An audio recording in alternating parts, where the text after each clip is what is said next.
जय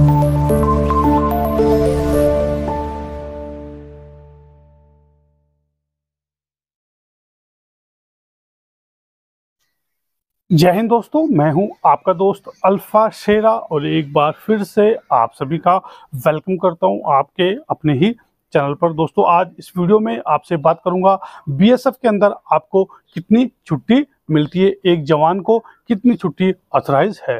ठीक है, सबसे पहले दोस्तों BSF, CRPF, ITBP, Assam rifle, SSB, CISF, इसके अंदर जो आपको छुट्टी मिलती है, सेंट्रल आर्मर्ड पुलिस फोर्स के अंदर एक जवान को जो मिलने वाली छुट्टी है वो साल में कितनी है?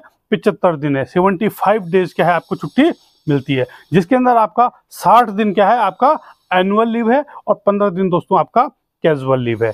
ठीक है, तो टोटल कितना हो गया? 75 दिन। लेकिन जब आप छुट्टी जाते हैं तो दोस्तों उस समय क्या है, अगर कोई संडे पड़ रहा है या फिर कोई सरकारी छुट्टी पड़ रही है, आरएच और जीएच, तो वो भी क्या है आपको छुट्टी में इंक्लूड यानी कि एक्स्ट्रा हो जाता है। ठीक है, तो वो आपके ऊपर है। जब आप अपनी छुट्टी का प्लानिंग करते हैं तो उसमें कोई आरएच और जीएच पड़ रहा है, कोई संडे पड़ रहा है, तो वो क्या है आपको एक्स्ट्रा मिल जाता है। ठीक है ना, तो वो जब आप छुट्टी जाते हैं, जब आप छुट्टी की प्लानिंग करते हैं तो उसके हिसाब से छुट्टी थोड़ा बहुत आपकी ज़्यादा हो जाती है। लेकिन आपको अट्ठाईस कितनी है, आपको लागू कितनी है? 75 डेज। अब आप छुट्टी कैसे काट सकते हैं वो आपके ऊपर डिपेंड करता है। ठीक है ना, मान लीजिए आप एनुअल लीव है, 30 दिन की आपकी एनुअल लीव है, तो आप क्या है 20 दिन करके या 25 दिन करके या फिर पूरी 30 दिन करके काट सकते हैं।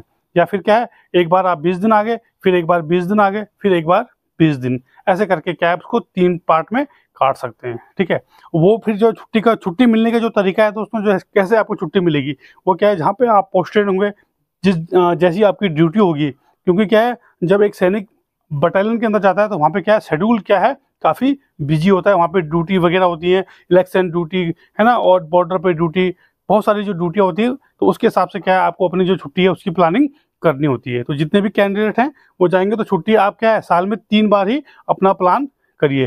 ठीक है ना, साल में छुट्टी 3 बार ही मिल पाती है।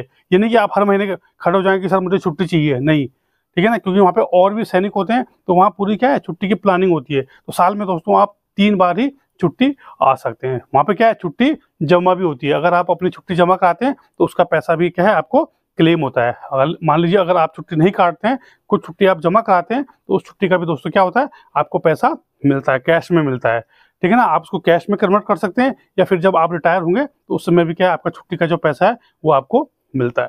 ठीक है, तो आपको इस वीडियो को देखने के बाद आपको पता चल जाएगा कि जो आपकी जो छुट्टी है सेंट्रल आर्मर्ड पुलिस फोर्स के अंदर, बीएसएफ, सीआरपीएफ, आईटीबीपी, एसएसबी, इसके अंदर आपको छुट्टी कितनी मिलती है? 75 डेज, जिसके अंदर आपका 60 दिन आपका एनुअल लीव और 15 दिन क्या आपका कैजुअल लीव है। ठीक है, तो जितने भी उम्मीदवार अभी भर्ती हो रहे हैं तो आपने क्या करना है, साल में 3 बार छुट्टी को प्लान करना है। यानी कि आप हर 2 महीने में वहाँ खड़े हो जाए कि सर मुझे छुट्टी चाहिए, कोई नहीं देगा आपको छुट्टी। वहाँ साल में आप 3 बार प्लान करें, आपको क्या है आराम से छुट्टी मिल जाएगी। हाँ, इमरजेंसी केस में कोई घर पे इमरजेंसी हो जाती है, कोई आपको इमरजेंसी है घर में, तो आपको किसी भी समय, रात हो दिन हो, एट अ टाइम किसी भी समय क्या आपको छुट्टी मिल जाती है। ठीक है, तो दोस्तों ये थी आज की वीडियो, और बने रहे चैनल के साथ। भारतीय सेनाओं और सीएपीएफ से संबंधित सभी प्रकार की जानकारी के लिए चैनल को शेयर, लाइक और सब्सक्राइब कराना भूलें। जय हिंद, जय भारत, वंदे मातरम।